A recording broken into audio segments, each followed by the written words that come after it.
reaksi dia.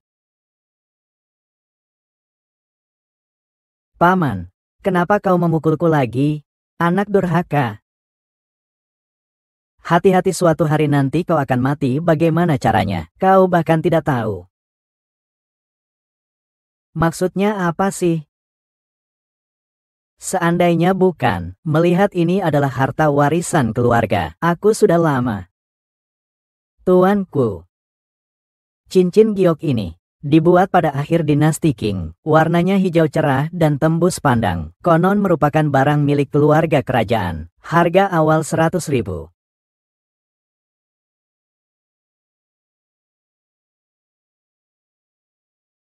Maksimum 300.000. Lebih dari itu akan rugi. Paman Hao, bolehkah saya mengangkat papan penawaran? Asal kau menyukainya, kita beli saja nomor 045. Jangan berbuat gegabah ya. Pertimbangkan baik-baik sebelum mengangkat papan penawaran. Tenang saja, cucu. Hari ini aku pasti mendapatkan banyak uang. Siapa yang mengizinkanmu memanggilku? 100.000. Tuan ini menawar 100.000. Apakah ada yang ingin menawar lebih tinggi? 200.000.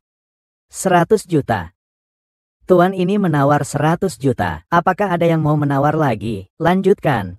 Tuanku, kau menginginkannya. Kalau begitu akan kuberikan padamu. Lagi pula, tuanku, bukan pertama kalinya mengeluarkan uang sebanyak itu. Membeli barang berharga 1 juta ya? Maksudmu apa?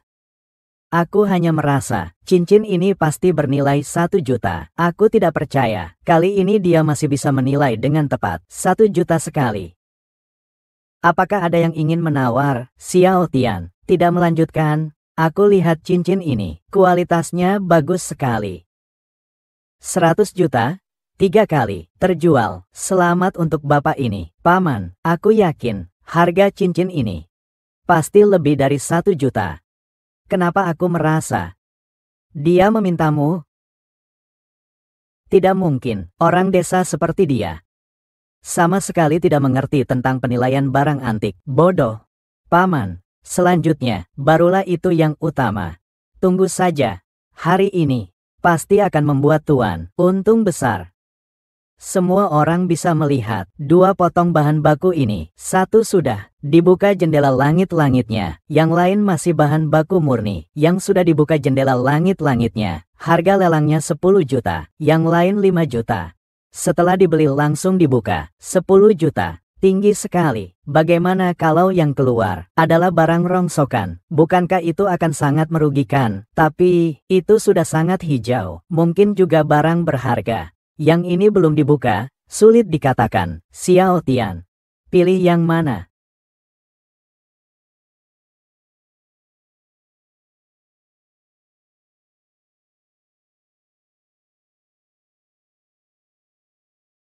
Pilih yang belum dibuka itu. Yang sudah dibuka itu, sudah kelihatan hijaunya. Mungkin bisa. Yang sudah dibuka menunjukkan batu giok. Yang ini belum dibuka, sulit untuk mengatakannya. Zhang Tian, mengapa kau memilih batu yang belum dibuka itu? Perasaan? Lagi pula, itu hanya perasaan. Bagaimana kau yakin? Kali ini, aku merasa ini benar. Bagaimana jika salah pilih? Semua akan sia-sia. 5 juta, meskipun aku mampu mengeluarkannya, tetapi itu bukan jumlah yang kecil. Judi batu giok ini, 1 pisau surga, 1 pisau neraka. Paman Hao, jika kau percaya padaku, pilihlah batu yang belum dibuka ini. Aku pasti tidak akan mengecewakanmu. Tuan Hao, cepatlah pilih. Temanmu sudah mengatakannya, tidak akan mengecewakan Anda. Lagi pula hanya 5 juta. Bagi Anda, sedikit uang, kan? Jika Anda tidak memilih, saya yang akan memilihnya. Ini. Saya pilih. Kau tidak akan mengira, aku akan memilih barang rongsokan itu, kan? Kulit dan warnanya sangat buruk. Hanya orang bodoh yang akan memilihnya. Sekilas terlihat tidak akan menghasilkan bahan bagus apapun. Itu yang seharga 10 juta. Saya mau. Tuanku benar-benar bermurah hati. 10 juta itu tidak seberapa. Xiao Yang. Apakah kamu yakin, Paman? Saya memang ahli dalam hal batu giok. Itu perlu banyak riset. Di pameran batu giok sebelumnya, saya hanya menghabiskan 500.000 dan mendapatkan batu giok seharga 5 juta. Percayalah sekali ini saja, Tuan 5, ini bisa ku saksikan. Ku Sao di dunia perbatu permata, bisa dibilang sudah level dewa, pasti tidak akan ada masalah. Baik, kalau begitu aku akan mempercayaimu sekali lagi.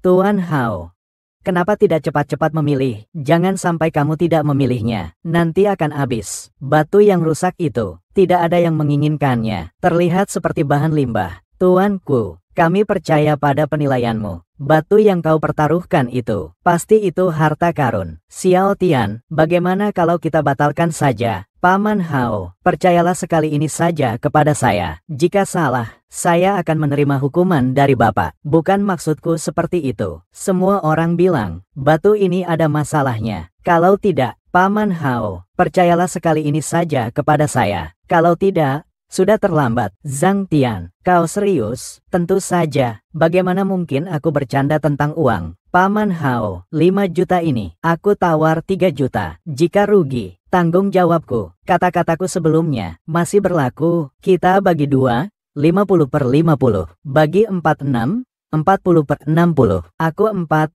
kamu 6, 5 juta. Batu ini kita ambil. Benar-benar orang bodoh. Tuan Hao, kali terakhir rugi sebanyak itu. Kali ini masih berani mengambil risiko. Mereka bersedia membayar 5 juta untuk membeli sampah. Kalian mengkhawatirkan apa sih? Tuanku, karena kau begitu percaya diri, berani tidak bertaruh denganku. Baiklah, kau mau bertaruh apa? Jika batu yang kau pilih bisa menghasilkan giok, apapun yang kau suruh aku lakukan, akan kulakukan. Tapi jika tidak menghasilkan apapun, berlututlah, sujud dan minta maaf kepada kami. Kalau begitu, nyawamu akan kuberikan. Berani kau bertaruh? Tentu saja. Jika kau menang, nyawaku adalah milikmu. Tapi jangan sampai kau menyesal. Semua orang yang ada di sini, semua bisa menjadi saksi. Tian Zhang, kau jangan gegabah. Ya, Tian, bagaimana jika kau kalah? Aku tidak akan kalah. Berani. Kalau begitu, mari kita mulai. Brengsek, kau sudah mati.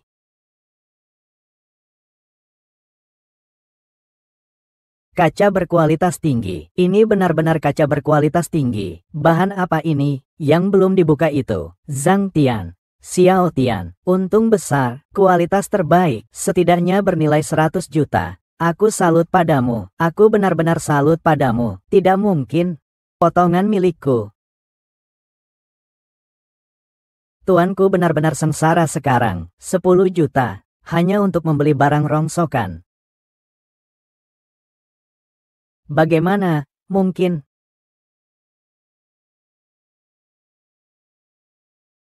Tuanku, kau kalah. Tepati janjimu. Berlututlah. Kau kira kau siapa? Apa kau berhak memerintahku untuk berlutut? Bagaimana, Tuan mudaku? Kau ingin mengingkari janji? Tuan mudaku, kami semua memperhatikanmu. Kau tidak akan mengingkari janji, kan? Benar sekali. Mau bagaimana lagi? Sudah kalah ya kalah. Tuanku, kau tidak mau menerimanya? Diam semua. Paman, kau harus membantuku. Laki-laki brengsek itu menyakitiku. Kata-katamu itu tidak benar. Kau sendiri yang mau bertaruh denganku. Aku tidak memaksamu. Tuan Wu, Anda begitu dihormati dan disegani. Tidak mungkin akan memihak keluarga dan mengabaikan kebenaran, kan? Orang tidak berguna. Tangani sendiri. Bodoh. Paman, bagaimana? Mau kabur? Zhang, jangan keterlaluan.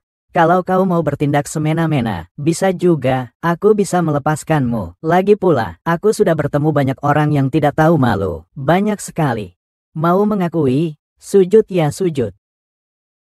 Maaf. Kau tunggu saja. Kita berdua belum selesai. Xiao Tian, Paman seharusnya tidak meragukanmu. Kau benar-benar jenius dalam menilai harta karun. Hanya keberuntungan saja. Ini 5 juta. Sisanya, tunggu sampai aku menjual giok kaca itu. Lalu akan kubayar lunas kepadamu. Terima kasih, Paman Hao. Sebaiknya aku yang berterima kasih kepadamu. Baiklah, Aku masih punya satu permintaan lagi. Aku ingin memintamu untuk membantuku mengidentifikasi harta karun di masa mendatang. Aku akan membayar berdasarkan jumlahnya. Biayanya terserah Anda. Paman Hao, Anda terlalu baik. Seandainya bukan karena Anda, saya bahkan tidak bisa datang ke tempat seperti ini.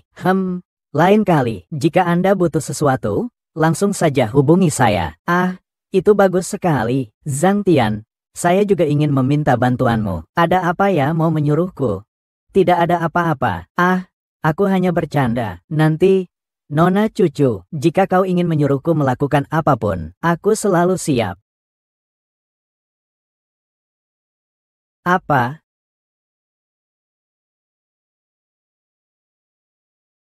Jia-jia.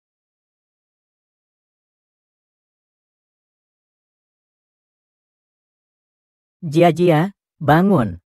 Kakakmu sudah datang. Jia-jia, bangun. Adik perempuanmu mengalami serangan jantung mendadak. Kami sudah berusaha sekuat tenaga. Dia sekarang dalam kondisi kematian otak. Pada dasarnya bisa dinyatakan, sudah meninggal.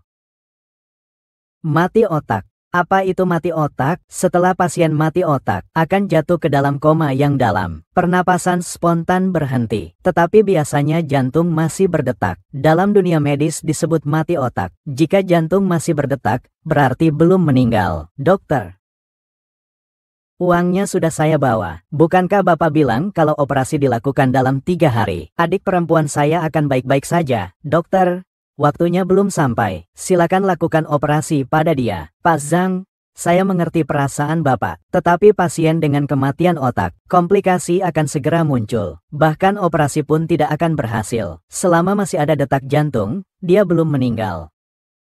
Jia-jia, Jia-jia, cepatlah bangun. Kau tidak boleh meninggalkan kakakmu. Jia-jia, Jia-jia, cepatlah bangun. Bagaimana jika kau meninggalkan kakakmu? Jia-jia. Zhang Tian, Jia-jia, kakak tidak bisa tanpamu. Kau tidak boleh meninggalkan kakak. Jia-jia.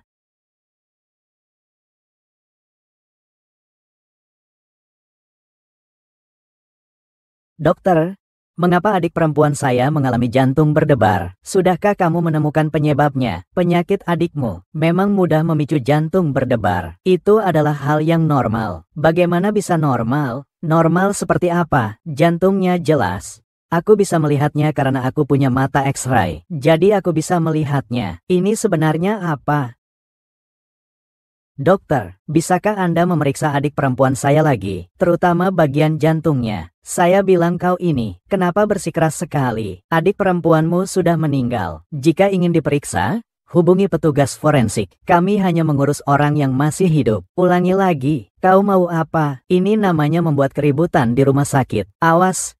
Aku akan panggil polisi. Zhang Tian, kalau mau lapor polisi, kami yang akan lapor. Kalian sebagai tenaga medis, Anda terang-terangan menghina keluarga pasien. Kami berhak meminta Anda untuk membayar ganti rugi atas kerugian mental. Kau mengoceh apa sih? Diam, Nona. Saya dokter yang menangani pasien ini. Saya dapat mengatakan dengan bertanggung jawab, pasien sudah dalam keadaan meninggal. Tolong terima kenyataan ini. Jantungnya belum berhenti berdetak. Dalam situasi seperti ini, berapa lama lagi bisa bertahan? Paling lama setengah hari. Apakah ada cara bisa memperpanjang hidupnya beberapa hari lagi? Sudah kukatakan, adikmu sudah dalam keadaan meninggal. Apapun yang dilakukan sudah tidak berguna lagi. Kau mengatakan begitu, keluarga pasti akan sangat sedih. Kau dari ruang perawatan mana? Keluar, adik kecil. Mengandalkan mereka untuk menyelamatkan adikmu, kurasa agak sulit. Maksudmu apa? Lihatlah ke arah jantung adikmu. Apa yang kau lihat? Kau bawalah adikmu pergi. Tinggal di sini tidak ada gunanya. Tuan, dengarkan Tuan itu. Apakah Bapak bisa menyelamatkan adik perempuan saya? Jika Bapak bisa menyelamatkan adik perempuan saya akan melakukan apapun yang Bapak minta. Oh, saya ingat. Bapak adalah pasien di tempat tidur nomor 9, ya, setiap hari selalu mengoceh sendiri. Sekarang kau datang ke sini lagi untuk mengoceh. Oceh apa maksudmu? Bagaimana bisa kau lupa, pasien yang dulu tinggal di sebelahmu itu? Kau bilang dia akan mengalami kecelakaan. Setiap hari dia datang ke rumah sakit untuk membuat keributan. Kalau kau sakit, pergilah ke rumah sakit jiwa. Tuan Zhang, kau harus menerima kenyataan. Kematian adikmu. Jangan